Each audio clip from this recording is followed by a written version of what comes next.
What's up, everybody? Hope you're all doing well. Hope you had a good CPI week. I know that we killed it, so super awesome job to our team. But I wanted to hop on here and I wanted to tell you guys and show you guys how I've been trading CPI the last probably 4 or 5 CPIs and how I've been able to make, I'm usually making $10,000 plus on these days prior to the market open, and then I don't even actually trade the market open unless there's really something big going on. So I wanted to go over how I made $11,000 in 9 seconds on last CPI. So this is what the chart looked like prior to the data coming out. So data comes out for me at 6:30 in the morning. This is the one at 6:15. So we had dropped, kind of found support at a key level, and then we were just chopping overnight, kind of waiting for the data release. So what I've found and what I'm sure you've all noticed is that CPI reaction is fucking massive. So inflation data is one of the most important economic metrics that the Fed and the market is tracking, because it's a good indication of whether the Fed's policy rates or rate hikes are bringing inflation down. If they keep hiking and inflation starts dropping, then they can ease up a little bit. If they keep hiking rates and it doesn't bring inflation down, then they're going to have to keep hiking and hiking. So that's their main goal. And so, because this data is so important, we've had these huge moves from the algos right when the data drops. Usually, if inflation is lower than expected, we rip. If inflation is hotter and higher than expected, we dump. So I've been taking advantage of those using buy stop orders and sell stop orders. And so what I do is come into the pre-market, probably about a half hour prior to the data coming out. I see where price is at, and I identify the most recent swing highs and swing lows of price. So to me, the recent swing low is here. Let me draw a little. This was the recent swing low, and I said that this right here was the recent swing high.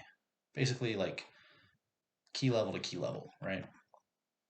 And so what I end up doing is I put buy stop orders above price, above the most recent swing high. I put a buy stop. So if price crosses from under the buy stop to over the buy stop, it triggers, it um, tricks, trips a buy signal.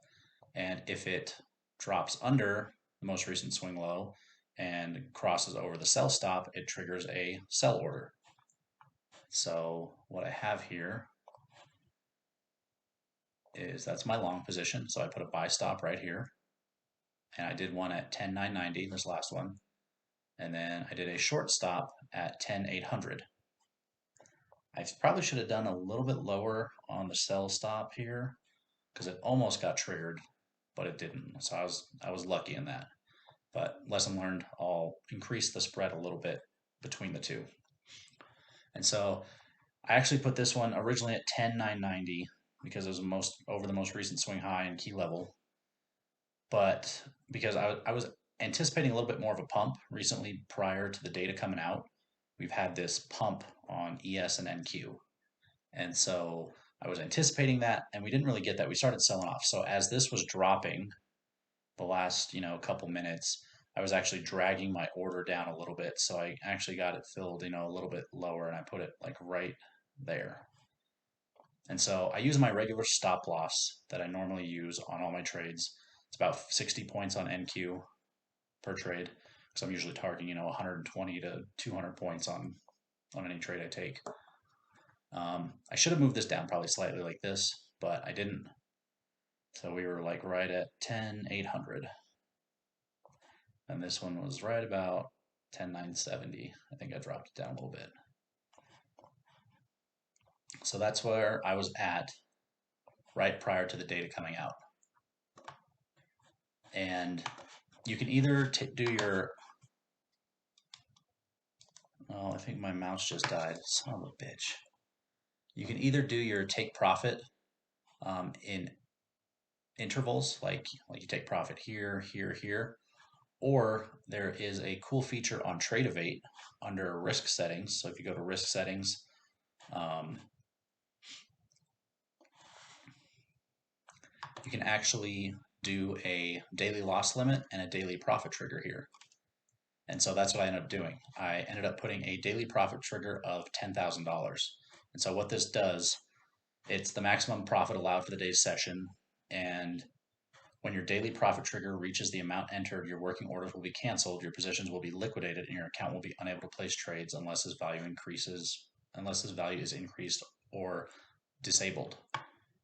So I had a $4,000 loss limit just in case, my stops got skipped over or something, that if I hit minus $4,000 on the CPI data, it would close it out right away. But I was mainly looking for this daily profit trigger to hit. And so that's what ended up happening is I had three of the minis, and as this started pumping up, as soon as the $10,000 triggered, then it did a market order to sell my position. Now we were moving so fast that, and we were moving up that I got filled at 11,000 profit. So, I mean, that's great slippage, like that's perfect. I could have held longer, but the CPI has been kind of tough, and so it's been hard to know, how far the move's going to go, if it's going to pull back. And so since this is more of a calculated gamble versus really trading, I want to lock those profits in pretty quick. And so that's what happened. So we'll go through the replay and I'll show you what happened right here. This was the CPI candle. Boom. And I think I got filled at, I don't even know what I got filled at, but somewhere up here. And notice that this was literally how close my sell stop was from getting hit. It was within 10 points of getting hit on NQ. So lesson learned, gonna move that down a little bit more so I don't get hit like that, because I would have gotten stopped here for minus, 3,000 or 3,600 or whatever. And then this one would have triggered and still would have made me green, but I don't want that to happen. I want to nail the trade right away.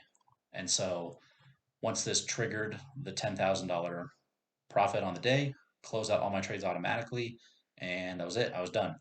I honestly, and if you have Tradovate, and I'm sure TOS, IBKR, all those, there's a ton of lag when this move comes out because it's so fast and so big. And Tradovate has never had any sort of slippage on me.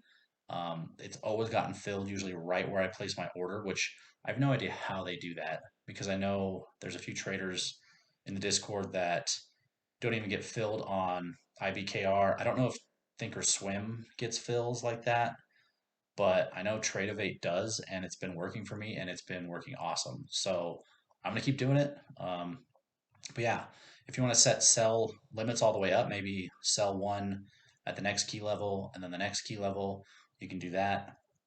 Um, but I think using the daily profit trigger is kind of a cool feature, because then, once it gets to a level, or it gets that profit, it's going to close you out automatically and cancel everything else. So you really don't have to do anything; it just automatically does it. And that's kind of the nice thing, once it hits it, it'll close it and you'll be done. And so I think that's the best way to trade the data release, because you never know if this is going to shoot up and shoot right back down. If it does and you hit the profit trigger, it's still going to close you out. So you're kind of protecting yourself against that.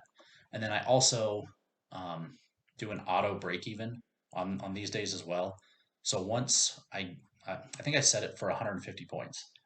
So once I got filled here and we moved 150 points up, my break even automatically gets transferred, or my stop loss gets automatically transferred to break even. So if it were to shoot down and not hit my profit trigger, then I would get stopped out at zero. And that's totally fine with me. Like I said before, this is more of a calculated gamble versus actually trading. So I think you want to be more defensive, but you can play both the downside and the upside, I think, fairly conservatively or fairly well. And I've done this for the past four CPIs, I believe. And each time, I've netted anywhere from $7,000 to $12,000 in this first candle. So that's how I do it. Look for recent swing highs and swing lows. Place your sell stop under the swing low. Give it a little room. I was a little tight right there. I should have given it about 100 points. So if it was 10,876, I probably should have put a sell 10,776, like down here. And my stop up here was about 10,970. So that was about 100 points. So if you give it room to breathe like that, you're less likely to get stopped or triggered on the wrong way on the fake out move, and then you can catch the real move. So I hope that helps you guys realize or see how I'm trading it, and hopefully you guys can do it too. Um, it's been a pretty good way to make some quick, easy money. So I'm hoping it continues. I know that this is not going to last forever, but I'm going to keep trading it this way until it doesn't work. So, it's netted me, 30, $40,000. So the one time it doesn't and I lose three or four, I'm totally fine with that. You know, all these good things have to come to an end at some point, but I think it's going to be like this for a while because inflation is such a hot topic and the Fed is monitoring it super closely, and so the market is also monitoring it super closely. And so the reactions are going to be really big like they have been. So I hope that helps you guys. I think I covered everything. Like I said, give it room to breathe about 100 points on NQ up or down. Set your buy stop, sell stop. Your daily profit trigger, I would keep. So if you're playing, a single contract, I think you can get about at least 200 points on these CPI days. So if you're playing one micro and you want a 200 point profit, that's going to net you $400. So set your daily profit trigger at 400 and it's going to close you out at that 200. So it's basically like setting a limit order or like a limit close, but it's just going to do it automatically based on your profit. So either that or set limit orders to sell at each level and make sure you have an auto break even once you hit that first profit target. And you should be good to go. So I hope that helps you guys. I hope that helps you make money on the next one. I'm going to be trading the next one. So let me know the feedback on this for the next CPI. And if you do catch the move, I would love to hear the stories about it because, I want to help you guys too. So thank you for listening. Um, I did want to say that for our Discord, we are doing a 50% off of the Discord trading floor. So it's going to be 25 bucks a month for the first month to access our Discord, which is super, super cheap. And with that, you're going to get, you're going to be part of our book club. We're starting a book club where we're going to be reading a book, every month, or I'm not sure the schedule yet, but we're going to be doing a book club and then talking about it on Sundays in the Sunday webinar sessions. And then and then I do send out a pre-market plan every morning and then give commentary throughout the day as well. So all of that for 25 bucks a month. So total steal, um, it, I will say it's $25 for the first month and then it does go up to 50. Even so, 50 bucks, I feel like it's still a steal. So we're going to be running that promo. And then if you do the higher level tiers as well that offer signals, we are going to be running a promo where anybody that buys the boardroom level of Discord is going to get a free one-on-one session with myself and Nick, who's the other admin of the group. So that's definitely valued at more than $100. And you can ask any questions you want. We'll help you out. He's a performance coach. I'm a little better with TA, but I know the psychology of trading and all that. So if you do buy the boardroom or the trading floor, both of those do include a free week trial. So you can get a free week trial plus $25 for the trading floor. So that's literally 5 weeks of pre-market plans, book club, Sunday webinar sessions. Like, dude, it's a total steal. So if you're not signing up, that's on you. But we're gonna keep printing in the Discord. So hope you guys enjoyed this video and leave me some feedback if you can. Thanks.